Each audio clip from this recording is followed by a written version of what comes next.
Hello, my dear friends. How are you all today? So, today we will be reading the Bible Old Testament, Book 2, Exodus chapter 10, the plague of locusts. Then the Lord said to Moses, Go to Pharaoh, for I have hardened his heart and the hearts of his officials, so that I may perform these signs of mine among them. That you may all tell your children and grandchildren how I dealt harshly with the Egyptians, and how I performed my signs among them, and that you may know that I am the Lord. So Moses and Aaron went to Pharaoh and said to him, This is what the Lord, the God of Hebrews, says. How long will you refuse to humble yourself before me? Let my people go, so that they may worship me. If you refuse to let them go, I will bring locusts into your country tomorrow. They will cover the face of the ground so that it cannot be seen. They will devour what little you have left after the hail, including every tree that is grown in your fields. They will fill your houses and those of all your officials and all the Egyptians, something neither your parents nor your ancestors have ever seen from the day they settled in this land till now. Then Moses turned and left Pharaoh. Pharaoh's officials said to him, How long will this man be a snare to us? Let the people go so that they may worship the Lord their God. Do you not yet realize that Egypt is ruined? Then Moses and Aaron were brought back to Pharaoh. Go worship the Lord your God, he said. But tell me, who will be going? Moses answered, We will go with our young and our old, with our sons and our daughters, and with our flocks and herds, because we are to celebrate a festival to the Lord. Pharaoh said, The Lord be with you.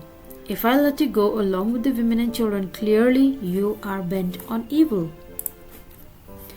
Now have only the men go and worship the Lord, since that's what you have been asking for. Then Moses and Aaron were driven out of Pharaoh's presence. Then the Lord said to Moses, Stretch out your hand over Egypt, so that the locusts swarm over the land and devour everything growing in the fields, everything left by the hail. So Moses stretched out his staff over Egypt, and the Lord made an east wind blow across the land all that day and all that night. By morning the wind had brought the locusts.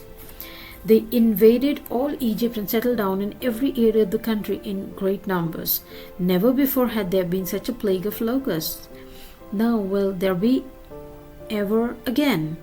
They covered all the ground until it was black.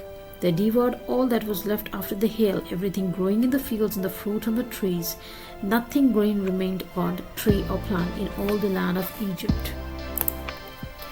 Pharaoh quickly summoned Moses and Aaron and said, I have sinned against the Lord your God and against you.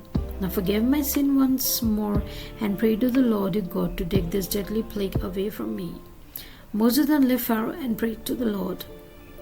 And the Lord changed the wind to a very strong west wind, which caught up the locusts and carried them into the Red Sea. Not a locust was left anywhere in Egypt. But the Lord hardened Pharaoh's heart, and he would not let the Israelites go.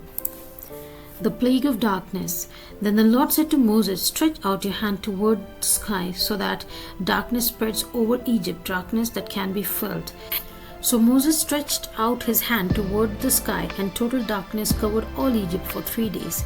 No one could see anything else or move about for 3 days, yet all the Israelites had light in the places where they lived. Then Pharaoh summoned Moses and said, Go worship the Lord, even your women and children may go with you. Only leave your flocks and herds behind.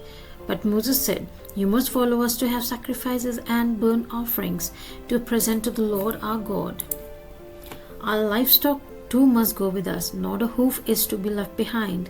We have to use some of them in worshipping the Lord our God, and until we get there, we will not know what we are to use to worship the Lord. But the Lord hardened Pharaoh's heart, and he was not willing to let them go. Pharaoh said to Moses, Get out of my sight. Make sure you do not appear before me again. The day you see my face, you will die.